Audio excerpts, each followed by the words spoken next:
Assalamualaikum warahmatullahi wabarakatuh. Alhamdulillah wassalatu wassalamu ala rasulillah wa ala alihi wa ashabihi wa mawala amma ba'd. Hadratul karam sahibul majlis akhuna ustadzuna Kiai Fahur Raji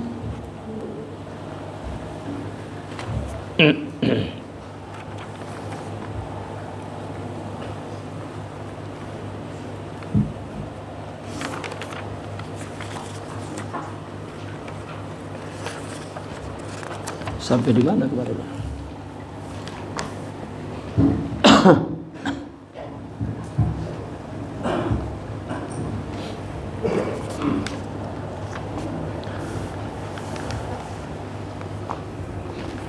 Para kiai, para alim, para ustadz, hadirin muslimin yang berbahagia, insyaallah kita akan sambung bacaan kitab kita di mana sampai di mana?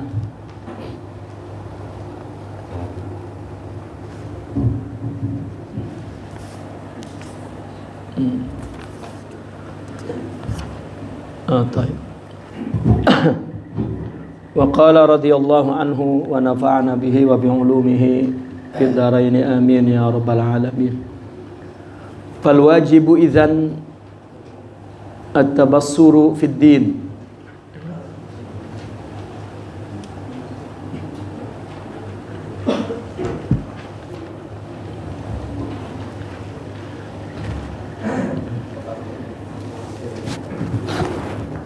Dan yang dihormati Kiai Abu Nawas,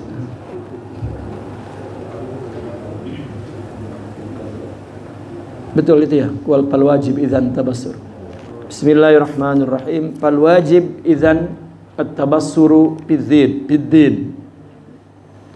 Setelah sebelumnya kita menjelaskan tentang Bani Sa'ad,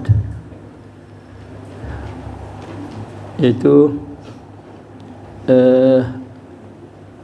pepatah ya, yang masyhur di Arab, bahwa setiap golongan ada saja yang mudda'i, pengaku palsu. Ya, semua jualan mesti ada aja yang memalsukannya. Yang kedua, penjelasan tentang katakanlah itu hakikat at-tasawuf ya, bahwa tasawuf adalah sesuatu yang asrar, sir. Makanya sering kita dengar tasawuf itu sir. Sir itu tersembunyi. Sir maknanya rahasia ya. Sir maknanya rahasia, hanya dapat dirasa, tidak dapat dilihat gitu. Namun orang sering ditarik-tarik jauh kepada ilmu rasa katanya. Ilmu rasa, sehingga kita mendapat kritik kalau tasawuf itu adalah ilmu rasa, maka setiap orang rasanya berbeda-beda. Jadi tasawuf itu nggak jelas gitu. Ya, karena menilai tasawuf dengan logika ya. Kita belajar ilmu tasawuf itu belajar istilah. Semua ilmu ketika ingin mempelajarinya ya kita menghadapi istilah-istilah ilmu untuk memahami, sehingga mencapai pakar tasawuf, profesor tasawuf katakan. Tapi tidak berarti dia mutasawwif atau sufi. Karena tasawuf adalah seseorang yang menuju kepada Allah. Makanya mereka disebut salikin, sairin, murid. Si pengamalnya, pelakunya. Kalau pengkaji ya bukan salik, dia hanya pengkaji, menghafal istilah-istilah ilmu tasawuf, dan tidak dinamakan sufi. pakar ya, profesor ya.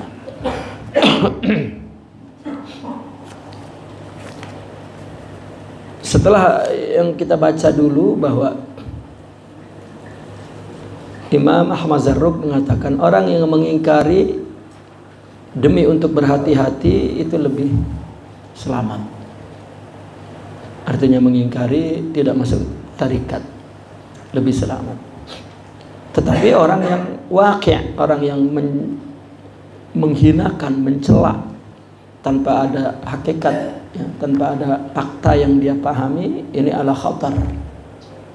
Ini bahaya. Likhtibatihi, karena khubut, karena rusaknya orang tersebut, amalnya nanti rusak, pikirannya, hatinya rusak. Namun berbeda dengan orang yang mengambilnya dengan benar atau tidak mengambil tasawuf dengan benar juga, bukan karena menghina, bukan karena mengingkari. Gitu. Maka itu tidak bahaya. Kedua-duanya benar, betul.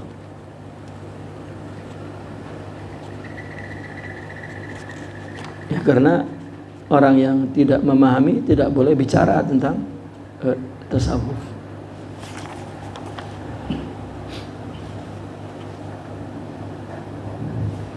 Atau makna akhiz ini juga boleh mengkritik. Jika mengkritiknya dengan benar atau tidak mengkritik juga hak, maka dia tidak bahaya dan dia dalam benar. Seperti yang dilakukan oleh Imam Al-Asy'arani misalnya, mengkritik tasawuf orang sufi dalam kapasitas beliau sebagai sufi, termasuk Imam Ahmad Zarruq dan banyak ya, para sufi-sufi mengkritik ya, tentang pelaku-pelaku tasawuf yang keluar dari manhaj.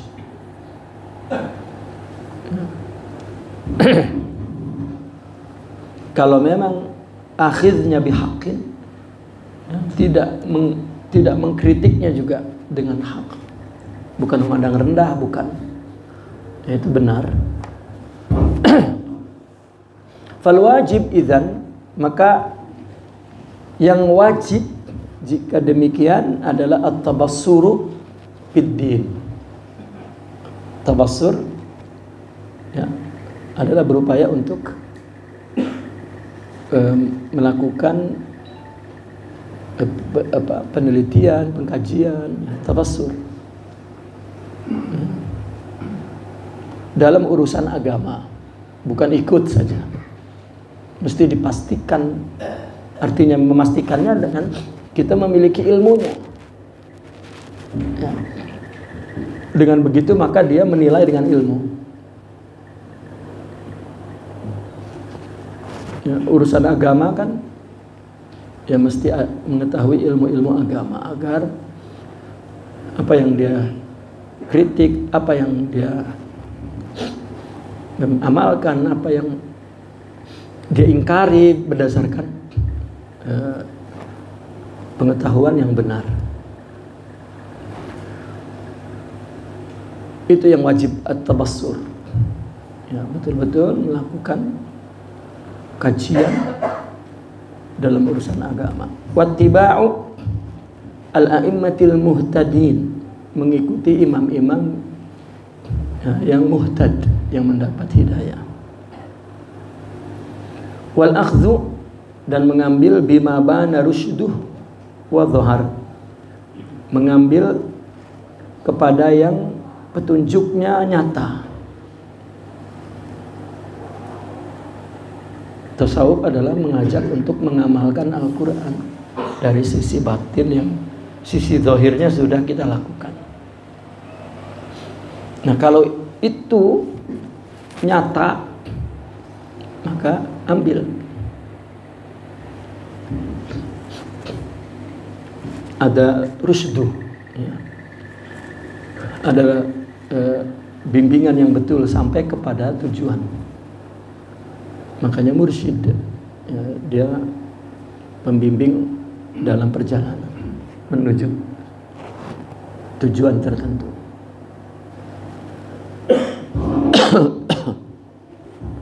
Wa tawaqquf amma ishtabaha wastatar.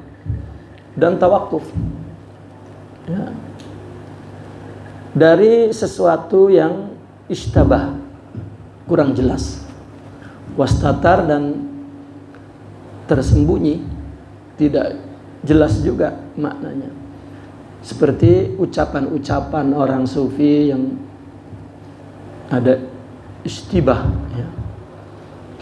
Maka kita tawakuf di situ, berhenti untuk tidak mengambilnya, tidak, ya.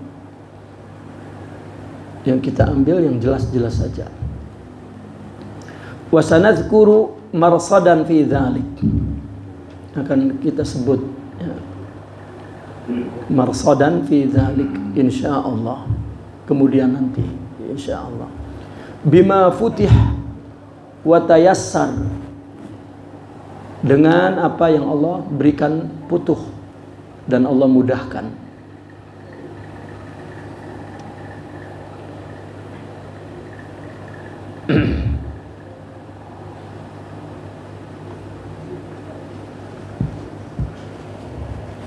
Summa aqulu wallahul musta'anu wa alaihi tuklan. Kemudian aku berkata, dan Allah lah tempat mohon pertolongan dan kepadanya lah kami berserah.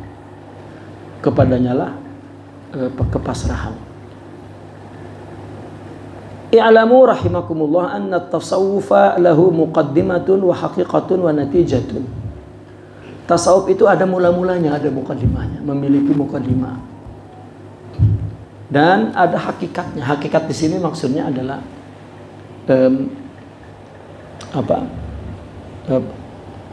satu hakikat, satu fakta yang jelas. Tasawuf itu, orang bertasawuf itu ngapain gitu. Berapa yang dilakukannya. Ini hakikat orang bertasawuf.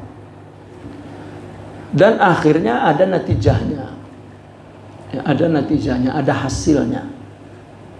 Bermula seperti ini dan berjalan di jalan yang betul, dan hasilnya juga jelas.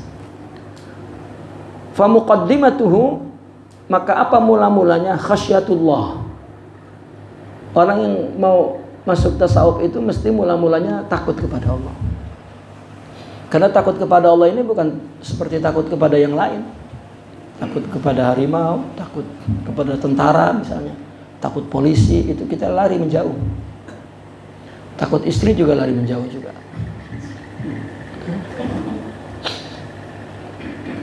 Lari menjauh, ngedeketin perempuan lain. Ya, padahal takut itu, betul lari menjauh. Ya, karena takut kepada Allah mesti lari ke Allah. Ya. Ulama berbeda pendapat. Apakah orang yang mula-mula lari kepada Allah, kembali kepada Allah, menuju kepada Allah, mula-mulanya harap atau takut?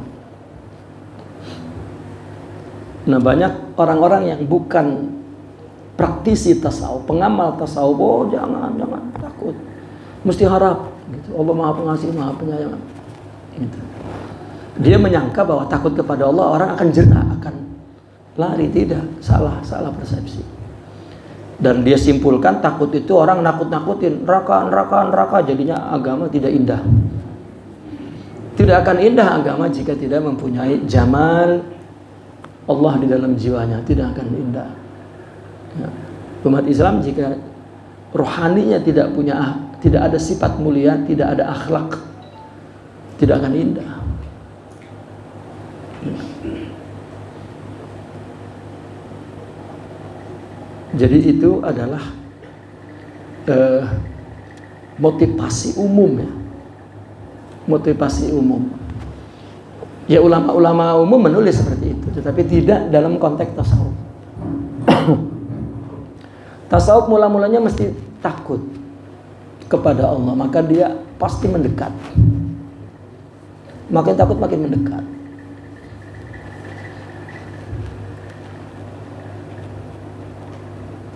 Wa haqiqatuhu. Nah, hakikatnya apa? Artinya sebenarnya apa yang dilakukan oleh orang sufi itu hakikatnya. Hakikatuhu kita artikan sebenarnya tasawuf itu apa? Sidqut tawajjuhi ilallah. Membetulkan orientasi, tujuan, tawajjuh hati kepada Allah. Jadi orang yang bertasawuf, orang yang sedang memindahkan kiblat, ya, hidupnya Allah, bukan ghairullah, bukan aghyar, bukan selain Allah. Ini dalam istilah tasawuf disebut aghyar. Aghyar dari ghair, selain Allah. Nah, selain Allah ini dinilai oleh orang sufi waham. Waham itu ilusi yang tidak ada hakikatnya. Ilusif. Itu ghair. Dan ghair itu selain Allah. Kita ini selain Allah.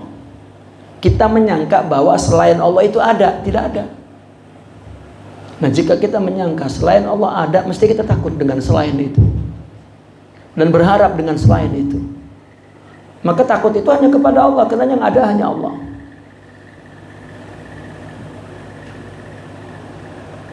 Jadi bahwasanya innal aghyar, ya, ghairu mawjud, tidak ada.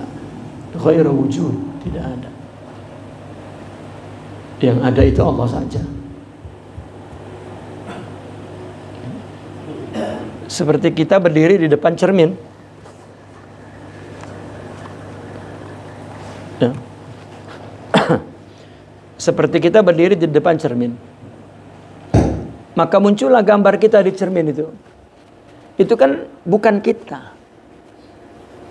Tetapi apakah ada? Tidak. Itu ilusi aja, muncul dalam kaca. Yang ada secara hakiki ya kita. Tetapi dia bukan selain kita. Ya.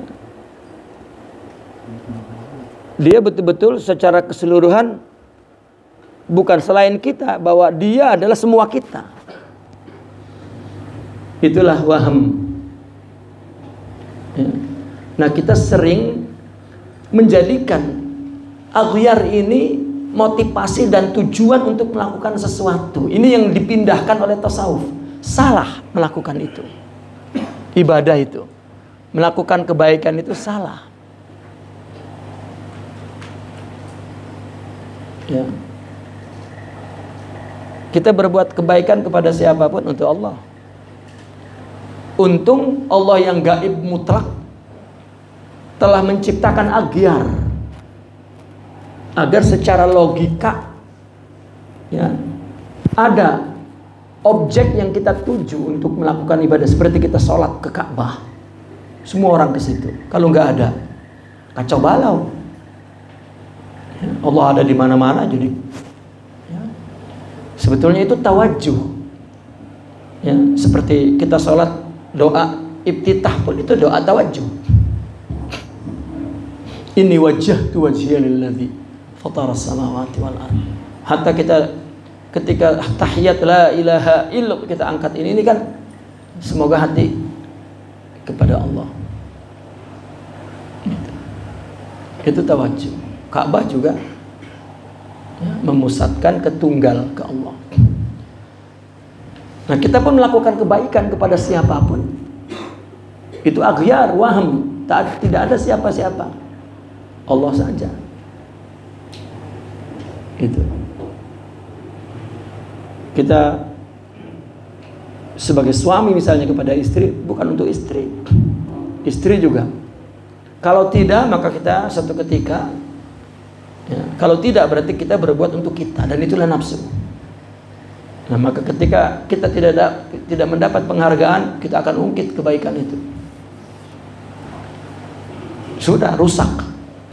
Orang mengungkit kebaikan rusak, karena kebaikan itu dia merasa dia miliknya dan dia yang melakukannya, padahal itu anugerah Allah.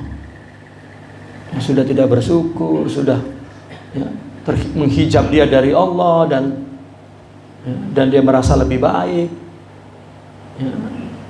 Ya sudah ke iblis larinya kan.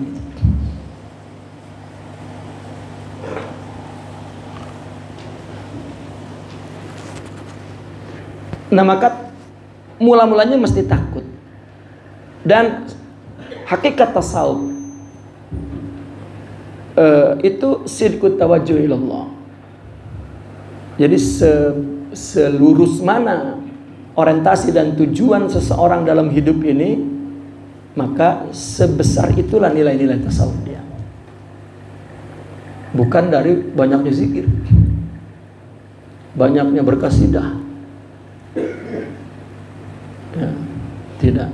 Wa natijatuhu, dan natijahnya al-fana'u fillah, ya, dia melebur kepada Allah. Itu istilah juga, ya. Orang jika sudah melakukan untuk dia, maka dia melebur kepada dia. Kita pertama dalam tasawuf disuruh melakukan, membetulkan orientasi tujuan itu untuk Allah.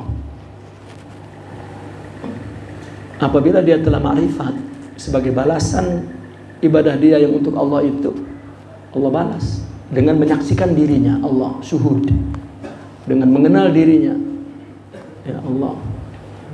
Maka pada saat itu pun dia menyaksikan bahwa ternyata upaya tawajuh, ya, pada mula-mula dia bertasawuf pun itu hidayah Allah, bukan upaya dia sama sekali.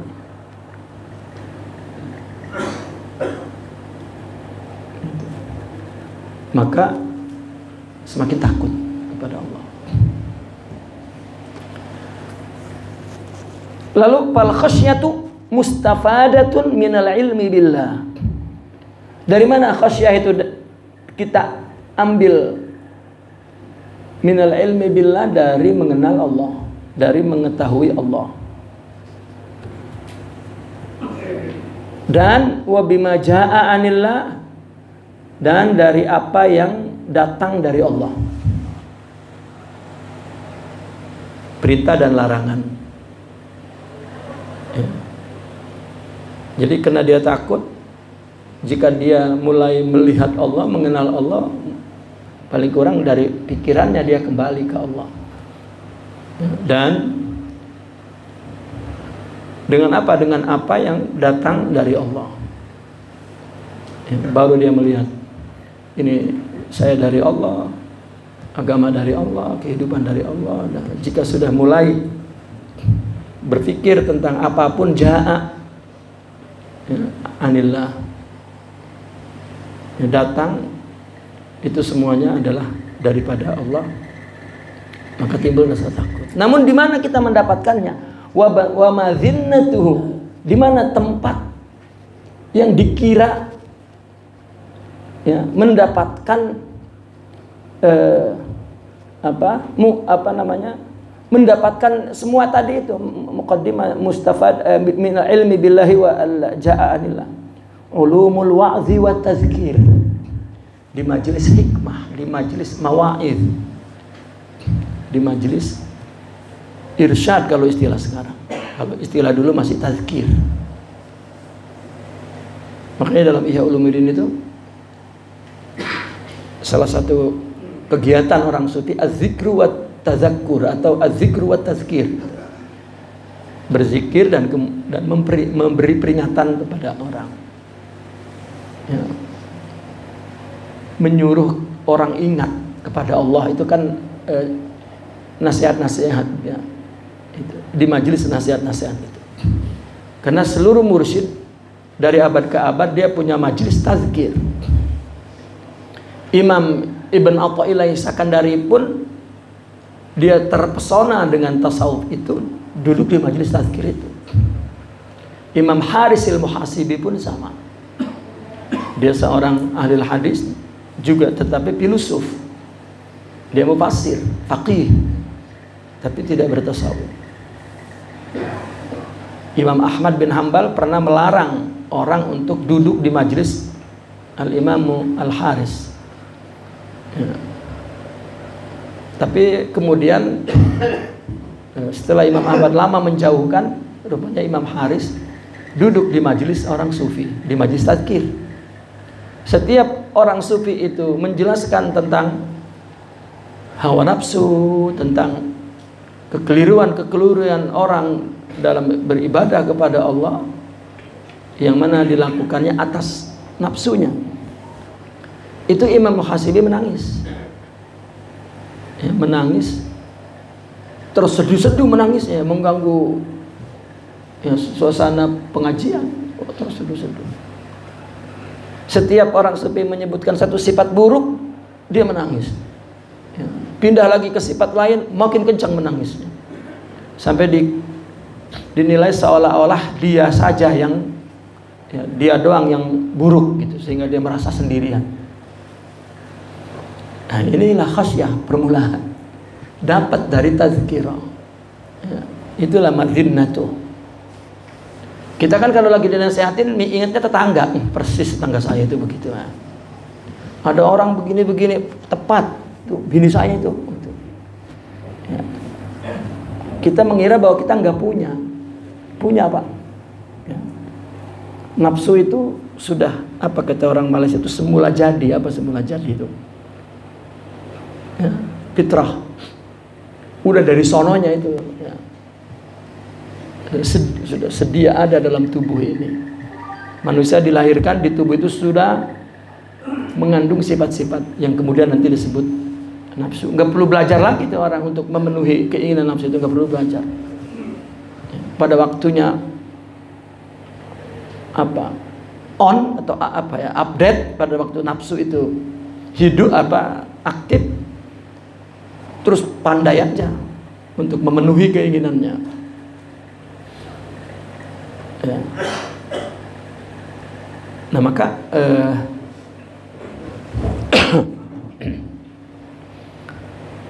orang perlu dinasihati agar kembali ke Allah, agar takut kepada Allah. Lalu hakikatnya, wa haqiqatuhu, dan hakikatnya, artinya yang dilakukan oleh orang sufi itu apa? Itu hakikatnya. Jadi kalau bukan itu bukan bertasawuf, ya. Hakikatnya itu yang sebenarnya, kan tadi bukan mula-mulanya. Lalu yang sebenarnya orang bertasawuf itu apa? Dairatun ala taqwa, ya, itu berkisar di atas urusan takwa, masalah takwa. Apa takwa? Al-awamir wan nawahi. Bagaimana untuk menjalankan perintah Allah dan menjauhi larangan Allah. Itu takwa.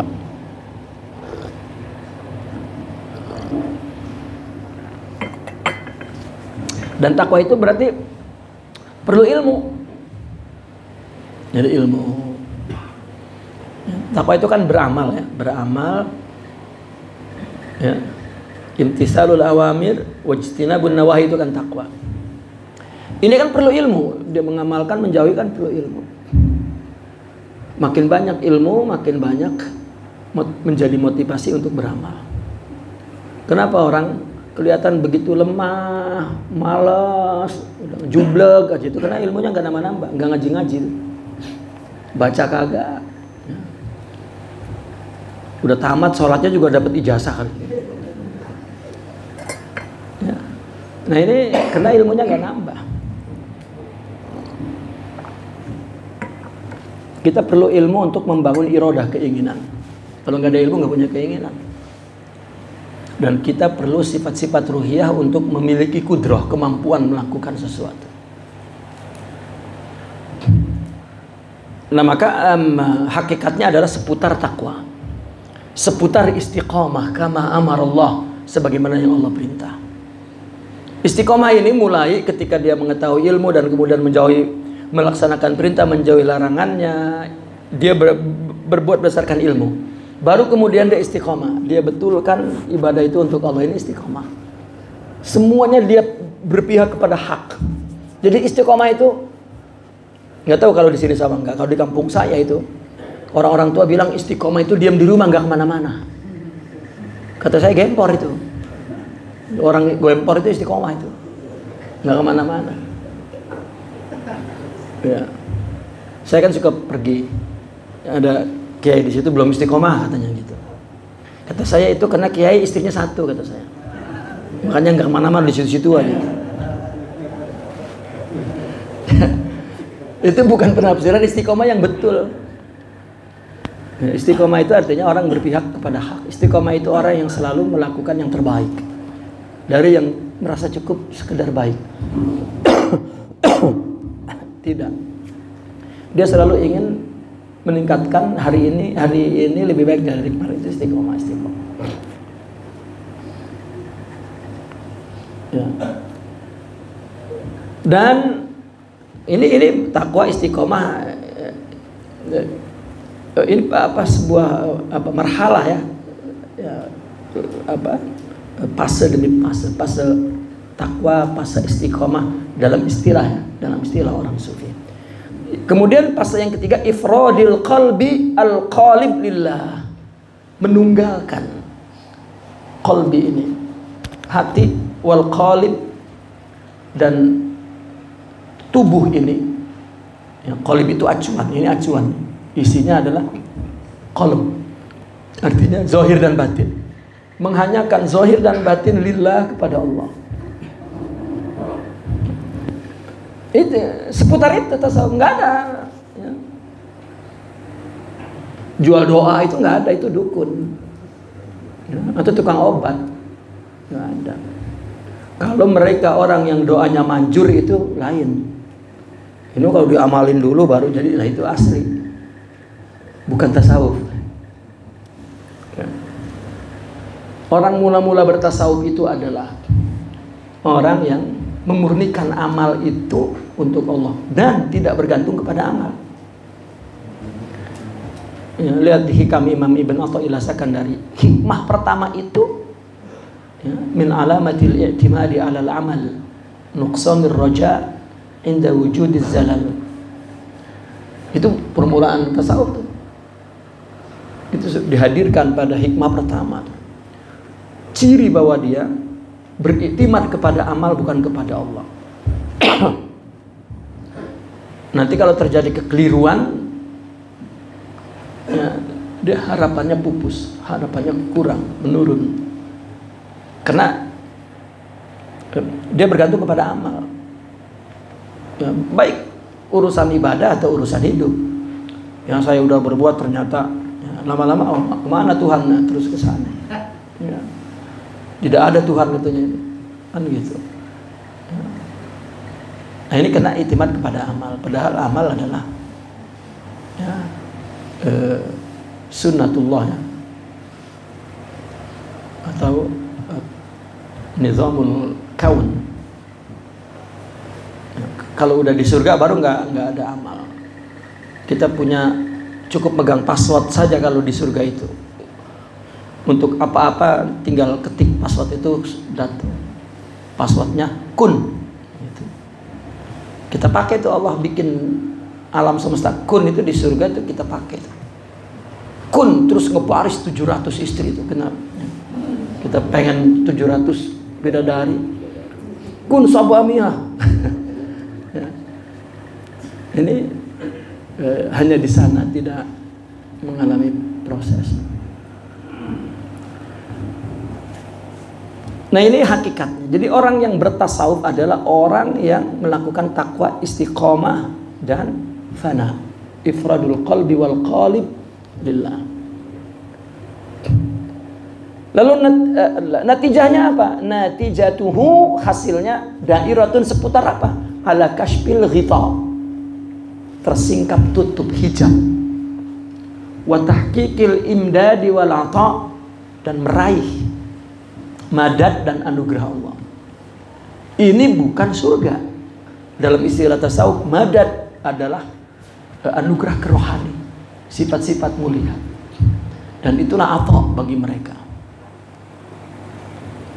Tahakkuk, meraih, merealisasikan hakikat madad itu dan apa tajalli istilahnya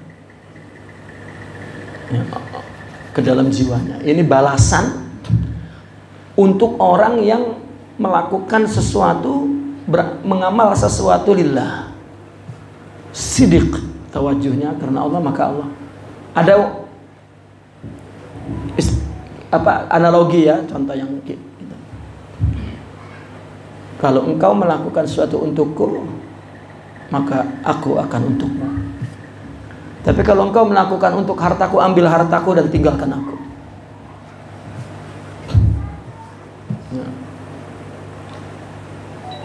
Saya dulu punya satu teguran ya, dan itu membuat menjadi jalan saya memahami tasawuf. Saya khidmat kepada guru saya dari A sampai Z, ya, saya khidmat kepada dia. Tapi setiap ketemu orang baru, beliau sering memberi hadiah. Ini hadiah, ini hadiah. Saya sedih. Saya setiap hari itu di Mesir dulu, khidmat kepada dia, melayani dia, memenuhi keperluannya, nggak pernah memberi apa-apa. Saya dirasuk rasa cemburu. Wah, kata saya, ini guru saya nggak sayang dengan saya. Rupanya beliau mungkin merasa melihat wajah saya itu cemburu.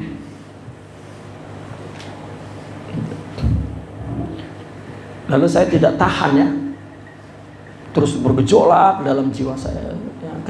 Kebetulan beliau nanya, ada apa kamu? Saya terkejut. Akhirnya saya ngomong,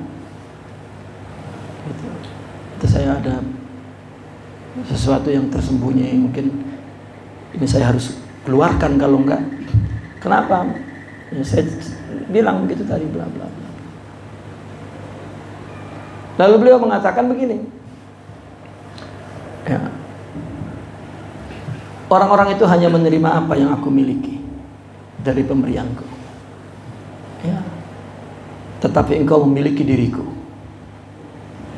Saya menangis, ya.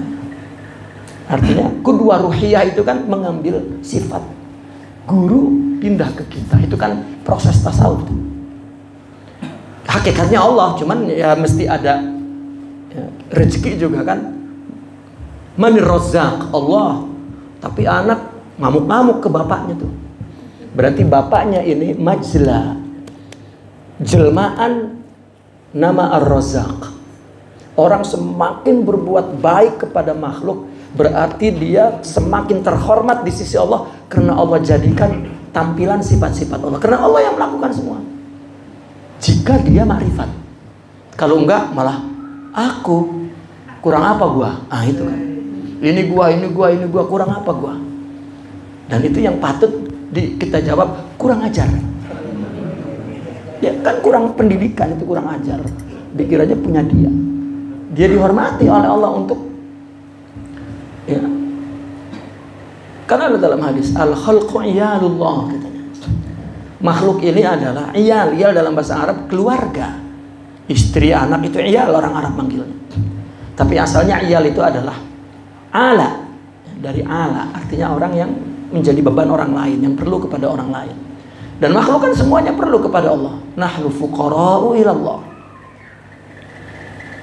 Khairukum wa fi riwayah aqrabukum, ya, anfa'ukum linnas li'iyali.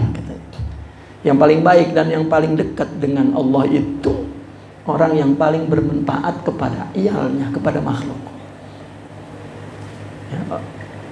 Orang yang diberikan nama-nama dan sifat-sifat Allah untuk jadi jelmaan kebaikan sifat Allah, berarti dia memiliki nama-nama Allah yang indah, kan sama namanya, dekat. Orang dekat kan dekat batin, bukan dekat jarak dan waktu. Nabi mengatakan aqrabun nasi ya yaumal qiyamati minni ahasinukum akhlaqa. Orang yang paling serupa dengan aku nanti di hari kiamat. Kan itu di surga itu kan orang yang bersama Nabi itu paling dekat. Ya. Maksudnya di dunianya kalau untuk sama dengan Nabi, dekat dengan Nabi, akhlaknya itu berarti kan serupa dengan Nabi. Orang Arab kalau nanya, ini serupa enggak ini? Ada qarib gitu. Dekat enggak? Sama enggak? Udah baik, jauh enggak sama. Aqrabun nasi minni yaumal qiyamati manzilatan. Nah, bukan tempat, bukan manzil, tapi ya, bukan makan tapi makanah. Itu akhlak, sifat mulia. Dan tasawuf adalah akhlak.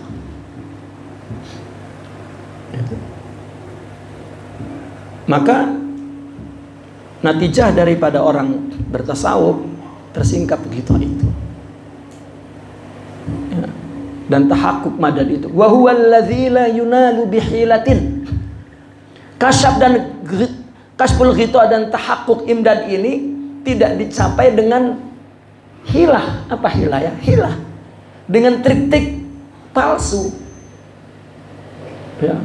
Wah, supaya dia cepat sampai, ya, maka dia ambil berkat gurunya, sorbannya, terus sendalnya, mau dia bawa kemana-mana. Wah, ini guru bersama saya ini. Dia kira dengan hilah begitu dia sampai, enggak. Itu hawa. Ya. Maka wah, ini sorban Syekh Abdul Qadir Al-Jilani ini misalnya. Tanpa mahabbah itu tidak ada artinya apa-apa. Dia menyembah benda. Itu sebetulnya perilaku mahabbah. Demenan ngasih ke kita kalung yang terbuat dari ranting singkong. Kan ada ranting singkong itu kan, dipotes-potes zaman dulu itu jadi gelang, jadi kalung. Itu yang ngasih kekasih. Wow, indah. Iya. Nah, biar emas kita kasih tuh ke wadon, dia kagak demen sama kita, dijual lagi sama dia, duitnya mah dipakai gitu. Enggak berharga, enggak spesial gitu. Jadi yang spesial bukan di benda tapi di sini. Makanya orang-orang sufi jiwanya disebut khususiyah, al-khususiyah. Ya. Kita sering ada nggak zikir khusus? Nggak ada. Ya, yang khusus adalah jiwamu untuk Allah, itu khusus. Apapun jadi khusus.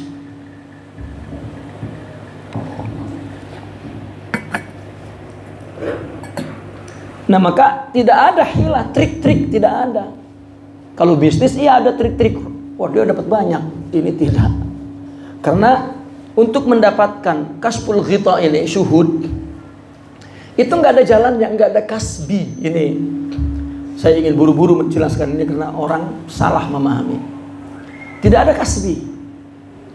Kalau kita ingin paham tentang fikih dan paham tentang makna Al-Quran dan hadis, itu ada kasbinya. Kita belajar bahasa Arabnya, nahunya, sorobnya, balaghahnya, ilmu usul fikihnya, ilmu tafsirnya, ilmu nasikh wal mansukhnya, ilmu semua. Makin banyak kita berusaha belajar itu, juga makin banyak kita dapat memahami Al-Quran, agama, ilmu lah. Ilmu. Harta juga begitu. Makin banyak modalnya makin bagus. Ya. Makin rajin bekerjanya makin banyak. Ya. Sunnatullahnya begitu. Tetapi untuk mendapatkan zuhud tidak ada sunnatullah. Dalam arti tidak ada pemberlakuan kasbi di alam ini, tidak. Orang yang kalau sehari zikirnya 2.500.000 cepat jadi wali, enggak. Ya. Cepat stres malah. Serius. Dia bukan mujahadah tetapi mukabadah.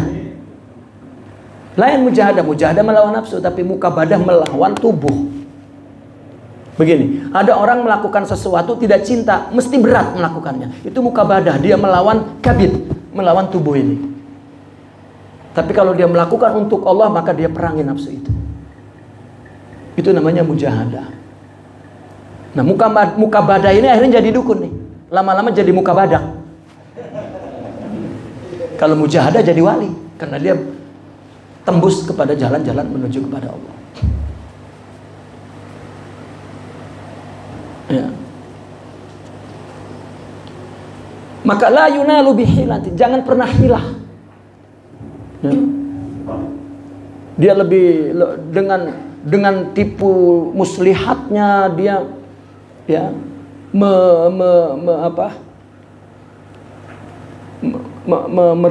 menguasai gurunya misalnya dari yang lain. Dengan begini dia akan nggak ada hilah.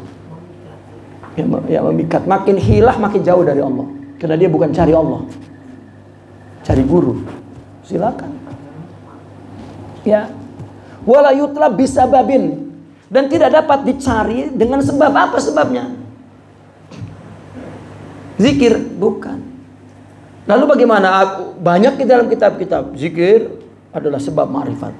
Bahkan ittafaqa, ya, bersepakat kullul mursyidin, semua mursyid sepanjang abad bahwasanya zikir adalah wasilah yang paling cepat untuk menuju kepada Allah.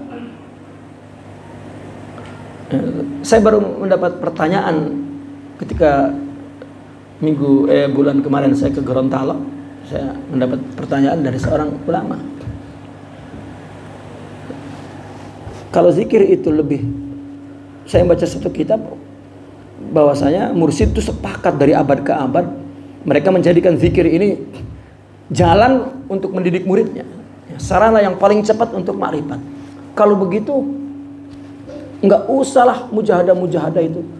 Mursyid itu ciptakan zikir aja, bagaimana agar ya, ngacir gitu, sampai ke Allah. Ya dia untungnya bertanya begitu, bukan beritahu saya. Ya, bertanya, bagaimana menurut antum? Saya jawab, bukan antum aja yang salah, banyak orang yang salah memahaminya. Yang nggak bisa saya katakan kayaknya kurang tepat, enggak, salah. Langsung. Jadi begini, ketika tasawuf itu ada madrasahnya tarikat, maka ada manhajnya, ada metode yang digunakan oleh guru untuk mendidik murid. Ya, karena untuk membangun rohani, katakan insan rohani, manusia rohani, ya, al insanul kamil istilah mereka, ya, kepribadian yang kuat jiwanya itu,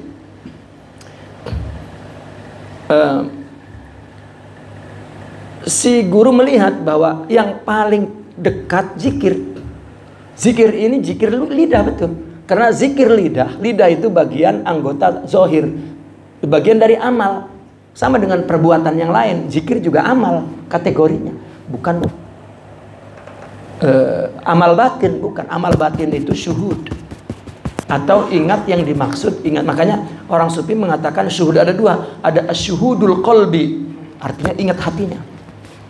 Kayak orang ingat, rindu ya sama kekasihnya, udah nyesek, udah meledak. Ini namanya syuhudul qalbi. Gitu. Ini namanya syuhudul qalbi. Itu zikir, itulah zikir yang menenteramkan hati. Kalau zikir lidah mengusingkan kepala, itu paling yang dia rasakan rasa emosional, rasa haru biru karena ya, dia kosongkan waktu untuk zikir, belum tembus ke rohani itu. Ya. Habis itu ngomong lagi, gua heran, gua zikir, kalau udah zikir banyak banget, nggak ada yang zikir kayak, udah kacau tuh kalau begitu. Itu bukan bertasawuf udah itu. Ya. Ya. Bukan. Para mursyidin memilih dari semua amal itu yang paling langsung perbuatannya kepada Allah zikir. Kalau sholat kan ada konsentrasi ke ruku sujud itu. Ya. Puasa ada konsentrasi ke tidak makan, tidak minum, tidak. Ya. Masih menggunakan perangkat-perangkat tubuh ya yang banyak. Maka kalau zikir langsung ilallah, la ilaha illallah, dia menggunakan pikiran, kena ucapan itu terus kepikiran, itu yang paling cepat, maka dijadikan zikir itu. Dan itu analisa sebetulnya kenapa Nabi juga mengatakan itu kepada Sidna Ali. Oh, bukan pilihan mursyidin, itu Nabi. Ya, inilah saya memberikan istilah, inilah suplemen, katakan, untuk orang yang sudah takut dan terus menuju kepada Allah, dibantu dengan zikir. Meskipun ada orang sufi menyuruh muridnya puasa banyak, ada yang menyuruh qiyam, itu sifatnya individual, bukan seperti melatih silat. Ini orang yang baru jurus 1 ada 20 orang, baru jurus kedua 20 orang, bukan. Itu kayak sekolah, naik semua. Pendidikan tasawuf itu sifatnya individual. Ya, mungkin ada yang disuruh kamu puasa aja, karena mungkin berkaitan dengan mujahadahnya. Ya, kamu banyak yang mulai kamu, tapi zikir itu rata semua. mesti zikir. Zikir juga untuk mengingat, bukan untuk meminta. Dia hanya ingin Allah. Itu bertasawuf begitu. Jadi tidak ada sebab untuk dicapai itu kasfil ghita itu. Siwa selain apa? Tarku kulli ghair. Kecuali meninggalkan segala selain Allah. Jangan melakukan sesuatu itu motifnya selain Allah, tujuannya selain Allah. Dia sedang tidak bertasawuf.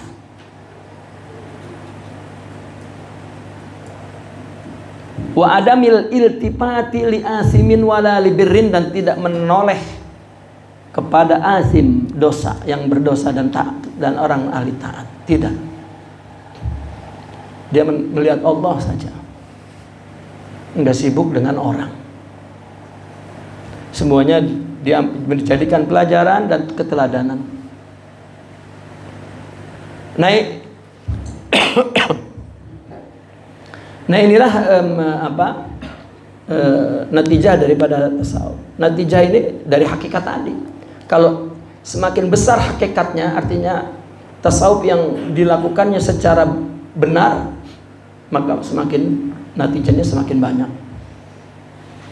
Gitu. Makanya ada dalil isyari yang diambil oleh orang sufi, yaitu tentang puasa. Ya, Nabi kan bersabda, ya, kullu amal ibni adam lahu illa siyam fa innahu li wa ana ajzi bih. Semua amal manusia untuk dia. Segitu usahanya, segitu banyaknya, segitu pahalanya. Illa siyam. Ya, kecuali puasa. Fa innahu li. Ya. Orang puasa itu untuk aku. Maka wa ana ajzi bih. Akulah balasannya. Saya yang membalasnya. Ya. Berarti Allah untuk amal lain Allah sudah membalas. Lahu. Ya. Pahala amal yang setimpal tuh. Tapi kalau puasa bukan sesuatu yang lahu tadi, tapi li. Ya, li kan ya untukku. Ya. Maka wa ana ajzi bihi, balasannya aku. Ya. Mungkin kurang lebih contoh yang tadi saya angkat gitu. Orang mendapat pemberianku tapi engkau mendapat aku. Jadi uhibbuk. Ya, cinta itu kan kesetiaan kepada diri, bukan kepada apa yang dimilikinya. Ya, begitulah Nabi mengatakan, cintai aku lebih daripada cintamu kepada dirimu sendiri. Itu persoalan rohani. Ya. Baik. Wa fihi, dan di dalam perkara ini, ya, artinya kasyaf kita itu tidak dengan hilah, dengan sebab, baru tabdu fawaidul ma'arif, baru tabdu muncul faidah-faidah ma'rifat baru. Wa tazharu al-lawaih, dan muncul juga lawaih, fenomena hakikat itu. Lil murid wal arif, kepada murid dan kepada arif. Kalau arif memang mendapatkan hakikatnya, kalau murid dia melihat sinarnya dari jauh. Oh, kesana tujuan kita. Seorang jika sudah takut dan lari kepada Allah, lalu dia terus berusaha untuk membetulkan tawajuhnya itu, kiblatnya itu, maka lama-lama ya, hatinya ada keterpesonaan. Dalam istilah mereka al-injizabut tam, keterpesonaan total, penuh ya kepada Allah, karena ya, dia merasakan seperti pernah di zaman Nabi kan dalam perang Badar kalau nggak salah ya, sahabat-sahabat tuh kan ada berapa kali kalah, berapa kali menang ya. Sahabat-sahabat itu kan setelah kekalahan mengalami ya kelesuan lah untuk perang. Jadi udah Nabi ngeliatnya wah lesu, maka Nabi suatu ketika bicara di depan tentara itu disuruh melihat ke atas. Ya, disuruh melihat ke atas, rupanya melihat surga. Oh, ya, mereka betul-betul nggak takut mati, bahkan ingin mati. Itu baru ngelihat doang. Nah, begitulah si murid itu tazharul lawaih. Lihat fenomenanya, Allah, rupanya kesana hidup kita untuk itu. Ya. Itu bukan dengan pikiran tetapi dengan jiwa. Itu sebabnya kata Imam Ibn Atha, jidda sidqan tajid mursyida. Ya. Jidda sidqan, ya, dapatkanlah kesidikan tawajjuh sidik. Tajid mursyida, engkau akan menjumpai, akan mendapatkan pembimbingnya kepada Allah. Ya. Wal haqa'iqu lil qulub, dan nampak hakikat-hakikat bagi hati itu. Baru, oh ternyata ini anugerah dari Allah. Oh itu kita disuruh berbuat kepada Allah. Sebenarnya itu, ya, kita berbuat kepada Allah, baru lihat hakikat itu adalah dibalik apa yang kita nampak, apa yang kita lihat. Itu hakikat di belakang itu, haqa'iq lil qulub, bagi hati. Bahwa maka dia itu hibatun, hibah, bukan nggak ada jalan kasbi, nggak ada. Al-lawaih, fawaidul ma'arif, wal haqa'iq, ya, semuanya hibah minallah, dari Allah, lil mahbub, kepada kekasihnya, kepada orang yang mencintai dia. Ya. Qul in kuntum tuhibbunallah fattabi'uni yuhibbukumullah. La tadfa'uha balwa, tidak didorong, ya, oleh malapetaka, wala tuhaqqiquha, dan tidak dapat diraih, direalisasikan oleh dakwah. Apakah wali itu karena sering sakit, lama-lama sakit membuat dia kembali kepada Allah, akhirnya dia jadi orang benar? Apakah ini maksudnya akan mendapat kasyaf? Tidak. Ya. Tasawuf adalah sebuah pendidikan rohani yang dilakukan secara sadar dengan ilmu yang ada, dan dia mengamalkan kebaikan karena Allah. Ya. Ya, mungkin orang yang ditimpa musibah, lama-lama dia sadar, jadi wali, jadi orang soleh mungkin, tapi bukan seorang yang menjadi arifin, sufiin, al-insanul kamil, yang di dalam jiwanya terdapat hakikat Muhammadiyah, futuh rabbani dalam istilah tasawuf. Ya. Bukan. Ya. Jangan-jangan itu orang indigo, sakit dulu, akhirnya, ya, sering perasaannya merasakan sakit, akhirnya sangat sensitif, akhirnya dia seperti dapat melihat sesuatu yang halus-halus. Pernah dengar ada istilah indigo? Nah, itu kan sakit terus jiwanya, itu wali? Bukan. Itu orang kafir, orang Yahudi, orang Buddha, itu ada semua, karena makhluk Allah. Makhluk Allah yang nyiptakan Allah, mesti ada chip ketuhanan di dalam tubuhnya yang membuat dialah ingat Allah. Nanti perangkat pikirannya, akalnya yang melandasi perbuatan tidak dapat informasi tentang Allah yang benar, maka semua jadi Allah, jadi Tuhan nanti. Seperti kisah Nabi Ibrahim, oh ini Tuhan, oh bukan, oh ini itu kan pengembaraan akal sebelum mendapat bimbingan wahyu.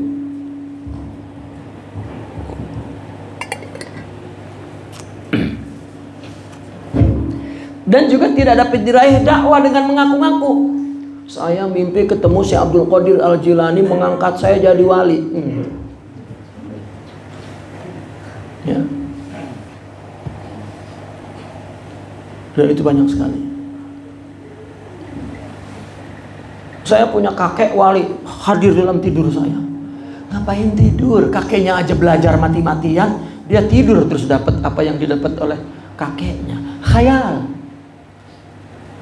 Nabi mengatakan innamal ilmu bitta'allum.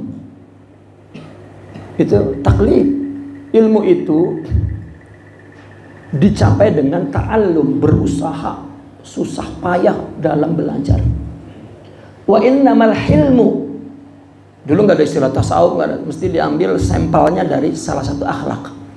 Innamal hilmu, di zaman sahabat akhlak itu hilm disebutnya. Innamal hilmu bitahallum. Hilm itu apa? Sifat apa? Hilm, halim. Apa? Ramah tamah. Ya. Orang yang berperangai akhlak, orang yang tidak suka marah, tidak terburu-buru, tidak punya kesadaran tinggi, itu hilm. Bitahallum, dengan berusaha untuk mendapatkan sifat tahallum, itu mujahadah. Seperti misalnya sabar, salah satu sifat tahallum akhlak. Kita mendapat sabar di mana? Apabila kita melewati, memandang dengan ilmu kita dan berusaha dengan segala kelemahan kita sebelum memiliki kerohanian yang kuat menghadapi musibah. Ya, karena pengetahuan kita mengatakan ada sabar. Dalam Al-Quran sabar adalah bla bla bla bla bla, maka dia tasabbur. Kalau orang yang sudah punya sifat sabar langsung yasbur, sabar aja. Tapi orang yang belum punya dan ingin memiliki sabar, maka hadapi musibah dengan tasabbur. Ya. Agar lama-lama mendapatkan sabar itu. Nah, kalau tidak mengalami proses untuk menghadapi musibah, Allah kasih aja sabar untuk apa kalau nggak ada musibah? Ya. Dan semuanya seperti itu. Saya dulu berpikir, aku ingin jadi orang sabar, musibah melulu. Aku ingin mempunyai cinta, karena kalau bicara orang sufi, mereka punya cinta. Ya Allah, saya ingin punya cinta. Akhirnya banyak yang memusuhi. Nah, rupanya kita mesti melalui proses mujahadah. Jadi tidak dapat direalisasikan ma'rifat itu dengan dakwah, dengan mengaku-ngaku. Saya mendapatkan buku wiridan dibungkus, saya temukan di dalam tanah. Saya pernah pergi ke Palembang, ada buku yang ditemukan bertahun-tahun. Ini buku wali dulu. Ini kalau buku diamalkan dunia akan jaya. Ini susah saya mau menghina apa ya. Buku berbuat apa buku? Buku ini enggak, kalau diajarin, ini ngajarinnya siapa? Emang buku silat lalu dia sendiri baru datang kerasukan setan, bisa salto, bisa melompat? Tidak ada. Saya datang ke sana, saya minta ngeliat, nggak boleh, soalnya apa, ini hanya orang khusus, namanya Sipulan, namanya katanya nanti yang akan ngambil buku ini, yang mengamalkannya Ibrahim. Kata saya tadinya Ibrahim, karena sakit jadi Rohim, kan mirip-mirip juga kata saya. Ya, dia dibodohi oleh kebodohannya, ya saya tambahin aja bodohnya. Tidak ada. Saya memang diutus untuk melihat buku ini. Wah, langsung ya. Begitu dibuka, tukilan kalam Imam Ibn Arabi. Kita buku Imam Ibn Arabinya kita baca. Itu tukilannya. Ulama dulu banyak menukil. Ya Allah. Ya. Itulah mitos, takhayul, sya'wadah.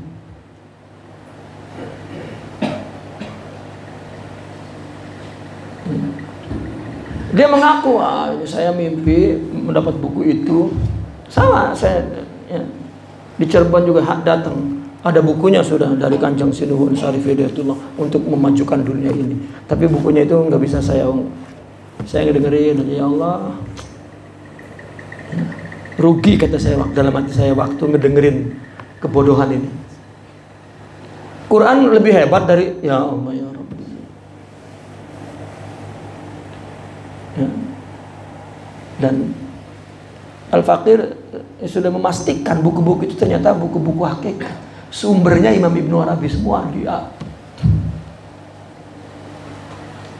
Saya pernah bersama Syekh Fadil pergi ke Perpustakaan Nasional. Dia mencari buku-buku tasawuf. Ketemu manuskrip Syekh Abdul Qadir Al-Jilani di situ. Beliau itu kan bergelut manuskrip itu kan berpuluh-puluh tahun. Karena yang hidupnya untuk itu. Sampai kalau dia masuk ke negara tertentu, kalau ada buku yang dia cari itu seperti ada panggilan hatinya. Aku pengen ke situ, aku pengen ke situ. Udah kayak anjing pelacak begitu, udah kecium. Wah ini ada. Kata saya nggak mungkin, saya itu Perpustakaan Nasional ada. Begitu masuk, apa buku yang paling lama? Dikeluarkan ini. Depannya ada karangan Syekh Abdul Qadir, terus kata beliau, kan nggak percaya. Berapa tahun ini? Tertulis di situ hampir 470 tahun umurnya. Ya, ulama dulu menyimpannya. Untung disimpan di perpustakaan tuh aman. Ya, tidak dianggap. Ya, apa itu?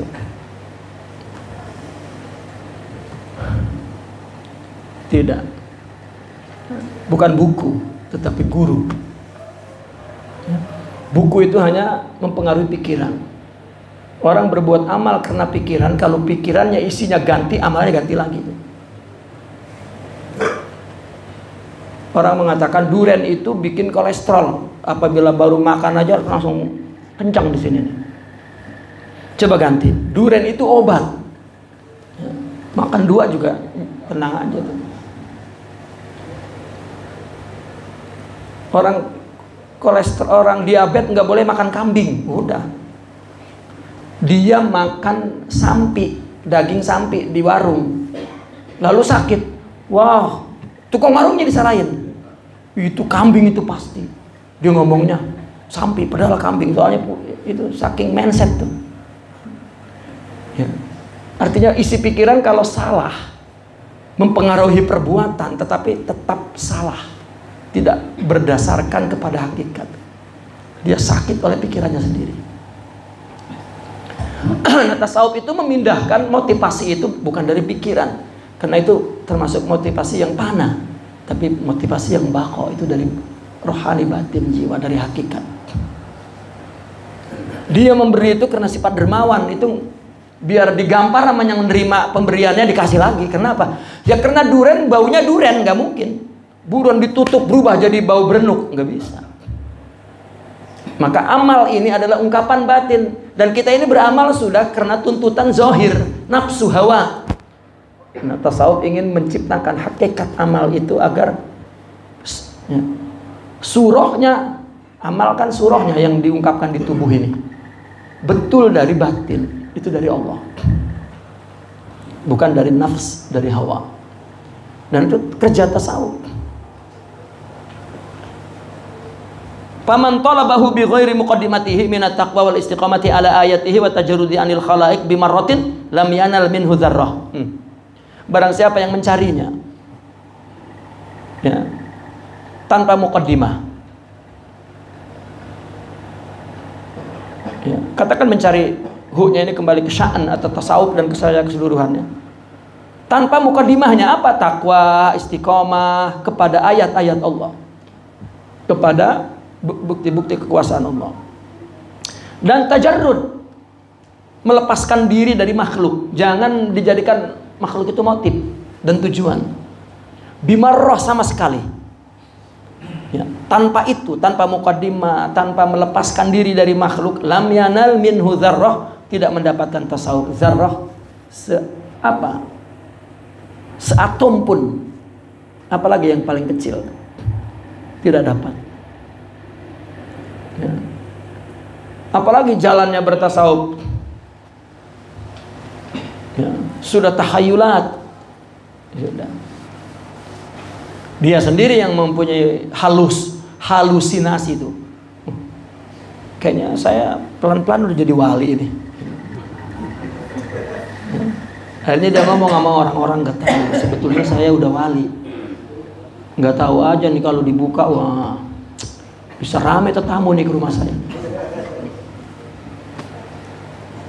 Ya. Saya melihatnya itu adalah klise-klise yang error, yang perlu kita gunting-gunting agar tampilan filmnya itu indah. Diedit lagi, ya, diedit lagi. Buktinya buku ini ada hadir, dan setiap abad ada buku-buku yang rupanya ya. Apapun pada mula-mula itu berlaku berdasarkan hakikatnya, tetapi lama-lama berubah menjadi tradisi. Ya. Wa man tawajjaha li talabihi bi ghairi zalika lam yahsul minhu ala ghairil mahalik. Barang siapa yang tawajuh, ya, mengarah untuk mencarinya tanpa semua itu, maka tidak berhasil, melainkan hanyalah mahalik, kehancuran, kerusakan. Walakin man talaba tahaqquqa bil kamali wa wajada fi sadafihil jawahira wal laali. Akan tetapi dia mencarinya dengan tahakkuk, artinya untuk meraih kesempurnaan. Ini istilah ke dalam tasawuf, kesempurnaan adalah akhlak mulia, sifat-sifat luhur. Hakikat Muhammadiyah mereka menyebutnya. Kalau itu, ya, dia ini kan ringkas, talabat tahakkuk bil kamal ini, artinya dia berbuat karena Allah, nanti Allah akan berikan sifat-sifat mulia. Ya, ini namanya dia tahakkuk. Dia akan mendapatkan fi sodapihi, di dalam sodapnya. Apa mutiara itu tempatnya apa namanya? Karena mutiara kan di tengahnya itu kan ada tempatnya itu apa namanya? Keram, apa? Kerang. Ini sodap. Maka dia akan mendapatkan di sodapnya, di tubuh seseorang, al-jawahiru wal ali, mutiaranya. Karena orang bertasawuf pergi kepada guru itu ngambil yang ada di dalam jiwanya tuh. Ya, tubuhnya bashar, manusia. Ya. Orang yang tidak ingin Allah, maka dia tidak ada keterpesonaan dengan, disebutnya khususiyah, asror. Ya, asror, khususiyah, itu banyak istilahnya. Enggak terpesona. Enggak. Ngelihatnya juga kesel. Lihat perilakunya aja kesel. Ya. Tetapi jika dia tahu, bukan tahu, orang yang ingin Allah, maka Allah akan konekkan ke sini, akan Allah koneksikan ke sini. Maka yang membungkus sifat rohani itu tubuhnya, dia suka dengan tubuhnya. Ya. Maka kisah-kisah seorang guru ketika muridnya sudah sempurna lah istilahnya, dalam artinya sudah lama lah, sudah cukup menurut firasat gurunya untuk meninggalkan gurunya dan berdakwah sendiri. Si guru akan berkata begini, si mursyid itu, waktunya engkau meninggalkan aku dan engkau punya kewajiban untuk mengajak orang kepada Allah. Namun sebelum itu, katakan kepadaku tentang sifat-sifat burukku, itu, agar aku berubahnya selama kita bergaul. Muridnya mengatakan, wahai guru, jika engkau bertanya tentang kesalahanmu, aib-aibmu, itu salah alamatnya. Tanyakan kepada orang lain, engkau begitu sempurna di mataku. Lalu apa kata gurunya? Tidak mungkin manusia sempurna. Ya, tapi cinta menutupinya. Ya. Kenapa? Karena dia melihat seorang wali pernah kafir, wali dalam beberapa patrah. Muridnya separuh tuh udah meninggalkan dia. Ternyata kan begitu. Wali. Tapi dipanggil murid dia yang sudah menjadi orang soleh dan wali. Juniornya lari ke sono. Tuhan, saya lihat guru kita apa? Dia telah menanggalkan keislamannya demi mencari seorang wanita. Maka dia lari ke gurunya. Gurunya rupanya diperbudak oleh seorang pastor karena dia cinta kepada putri pastor. Ketika dia datang ke pastor itu, maka dia berkata, aku ingin mempersunting anakmu, wahai pastor. Ya. Dia menyaksikan seorang perempuan, langsung terpesona, langsung gak bisa lagi ditahan. Ya. Maka kata si pastor itu, tahu kan itu seorang ulama yang soleh. Ya. Oh, kalau begitu kamu mesti menanggalkan imamahmu, jubahmu. Dia buang terus. Bukan itu maksud saya, agamamu. Ya, saya sudah keluar dari agama saya. Kaget kan? Itu sesuatu yang mustahil kan, si pastor itu. Oh, sekarang begini, kalau masuk ke agama kami, kamu mesti mengembala kambing. Gembalalah kambing-kambingku dulu. Dia gembala tuh di kebun, dia dengan jujurnya dan sidiknya dan benar dia melakukannya, ya. Dengan sabarnya, dengan tekunnya dia sampai beredar berita itu, dan datanglah murid utamanya. Maka datanglah muridnya mengatakan, "Assalamualaikum ya syaikhi." Begitu melihat, malu kan dia. La lastu syaikh. Saya bukan guru kamu. La anta syaikhi. Ya. Beliau mengatakan, jauhkan aku, tinggalkan aku. Tidak. Ini saatnya ajaranmu nyata. Dulu kau selalu mengatakan bahwa hati manusia di tangan Allah. Berbuatlah untuk Allah, karena Allah yang memberi, jangan bergantung kepada siapapun manusia. Setiap manusia ada di tangan Allah. Ini pelajaranmu yang aku dapat sekarang. Dengan sebab engkau, dulu aku mengenal Allah, sekarang dengan sebab keadaanmu ini, aku makin melihat Allah. Dengan nama Allah, wahai guruku, kembalilah. Nangis terus. Ini kumisnya, jenggotnya udah gak terurus karena berhari-hari. Akhirnya diulurkan tangannya dan dicium oleh gurunya, dibawa pulang, disuruh mandi, dibersih, disediakan lagi majelisnya. Duduk lagi, nyambung lagi, itu hakikat.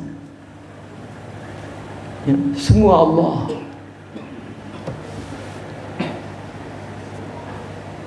Ya, maka kita tidak bergantung kepada taat wala maksiat, bergantung kepada Allah.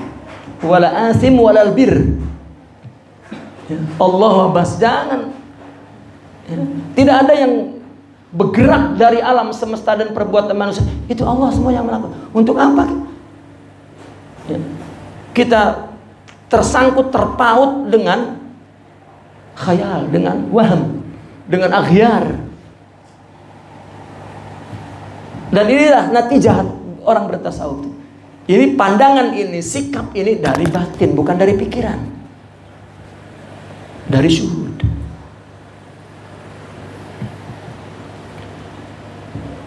Nah maka orang yang mencari untuk tahakkuk bil kamal inilah meraih kesempurnaan. Baru dia mendapatkan fi sodafihil jawahir, baru dia mendapatkan jawahir di sodapnya. Di mana Allah letakkan syuhud dan ma'rifat, di mana Allah letakkan cintanya, di mana Allah letakkan sifat-sifat mulia, di tempat yang tersembunyi tidak dapat dilihat oleh orang, di dalam jiwa, di dalam hati. Disitulah ma'rifat syuhud, agar tidak bisa diobral-obral, ditipu-tipu, tidak. Orang yang ingin Allah maka akan connect dengan hati seorang yang terdapat di dalamnya kamal syuhud. Itu disebut sir tersembunyi, asrar. Kalau di lidah, dakwah mengaku.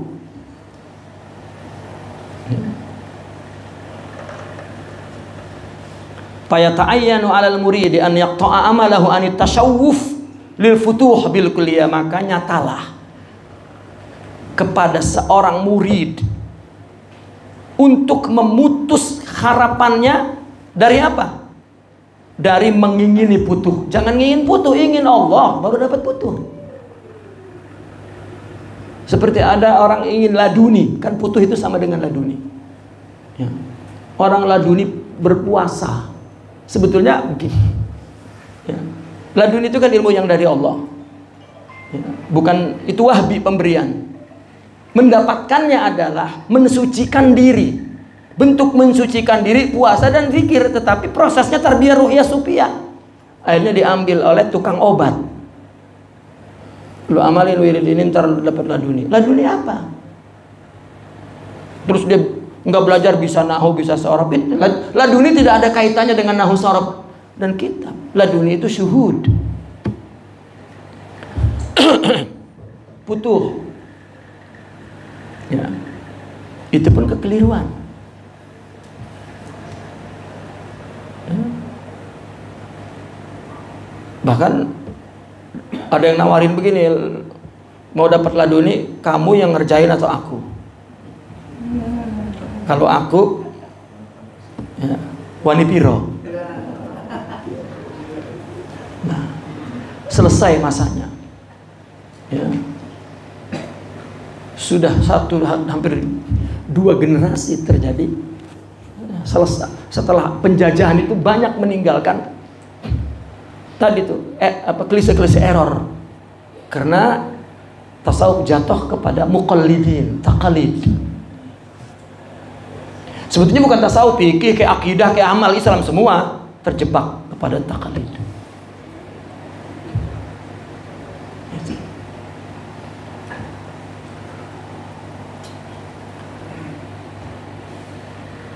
Maka kalau melihat Wahbi berarti tidak boleh kita berzikir nungguin apa, ya kan? Orang berzikir di dalam tarekat nungguin sesuatu yang datang dari langit. Ya. Berzikir ya. Ya, pantas semangat, ada yang ditungguin. Kayak orang bisnismen bangkrut, ya, lalu dikasih wirid agar rezekinya balik lagi. Wah, ya Razak, ya Razak, ya Razak, ya Razak, ya Razak. 3 hari itu zikir untuk razak, untuk rizq. Dan itu bukan tarekat. Boleh ya, boleh meminta kepada Allah, enggak ada masalah. Kita bicara tentang tasawuf. Seseorang ingin mendapatkan anugerah jiwa rohani itu ini tidak ada kasdinya. Kun abdan li akun rabban lak. Jadilah engkau hambaku, aku akan jadi Tuhan untukmu. Itu sebab orang sufi itu melakukan ubudiyah agar mendapat rububiyah istilahnya. Dalam kitab-kitab mereka seperti itu. Ini istilah nih, perlu diterangkan.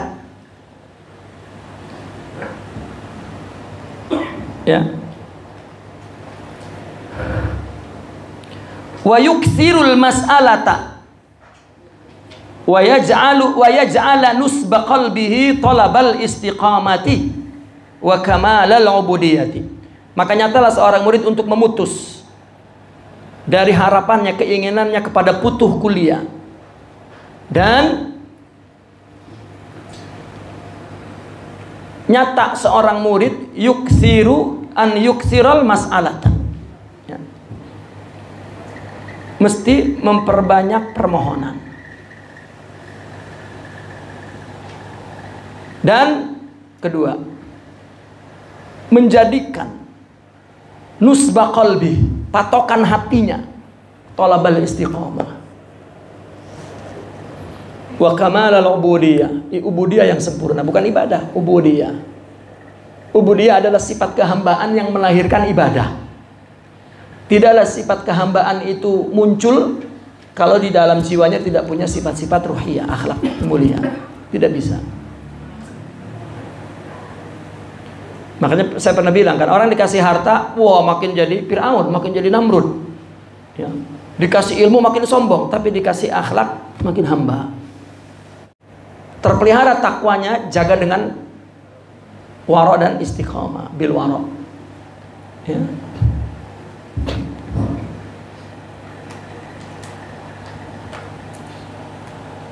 Summa tashihil istiqamah, dan kemudian istiqamah itu dengan bil ittiba li syara. Istiqamah itu dengan mengikuti syara.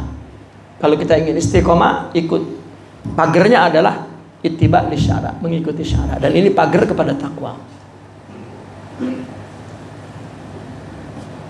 Summa tajridi bi rabbil himmati, kemudian tajrid, memurnikan untuk Allah, ya, bi rabbil himmati, caranya dengan mengangkat semangat yang luhur. Jangan semangat itu untuk selain Allah, maka itu adalah himmah daniyah. Tetapi kalau semangatnya untuk Allah, maka itu himmah aliyah. Ya. Bagaimana kita mau memurnikan Allah? Semangatnya untuk Allah. Ya. Saya waktu di Mesir dulu itu sering ada pengajian tuh, ulama-ulama pengajian. Lalu kan ikatan mahasiswa ini bagaimana supaya mahasiswa ini banyak yang ngaji, dibikin iklan pengajian dan disediakan nasi kebuli, gitu, nasi mandi. Wah, disebutkan makanan semua. Rupanya banyak yang terpanggil dengan makanan itu. Ya, itu kira-kira manusia hayawan atau manusia rohani itu? Itu namanya himmahnya daniyah, semangatnya remeh-temeh. Orang melakukan satu himmahnya aliyah untuk Allah. Saya kalau ada pengajian, ada embel-embelnya itu dulu yang di bifadlillah, terus saya nggak mau datang. Mesti yang datang adalah orang-orang yang ahlil batin, bukan ahlil batin. Ya.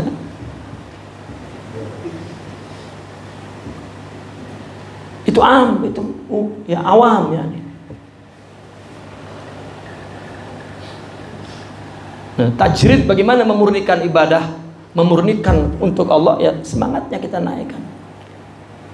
Ya, untuk Allah. Sejak bertasawuf maka kita tidak pernah mengiming-imingi sesuatu agar orang mengaji dengan ini, agar orang berbuat baiklah. Mesti motifnya yang kekal, yaitu Allah, bukan yang fana. Kata Imam Sya'rani, ada al-amilul fani, ada al-amilul baqi. Ada motif yang fana, ada motif yang baqi. Aghyar itu motif yang fana, tapi Allah motif yang baqi.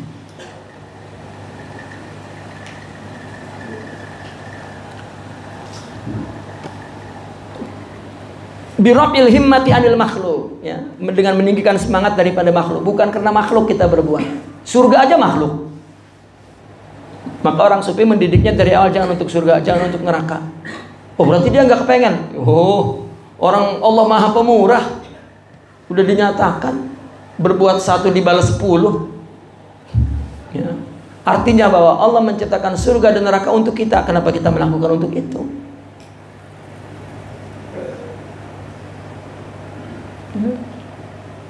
Wa ta'alluqil qalbi bi rabbil alamin, dan menggantungkan hati kepada Tuhan alam ini.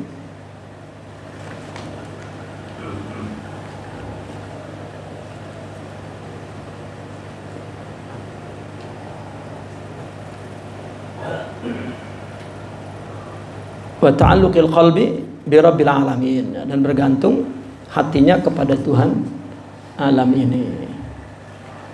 Wala yatimmu, ini mungkin nggak bisa kita berhenti ya, setelah ini, karena dia seperti satu maudhu, yang satu tema panjang lagi. Kita berhenti di sini. Wala yatimmu dzalik naqifuna walhamdulillah. Al-Fatihah.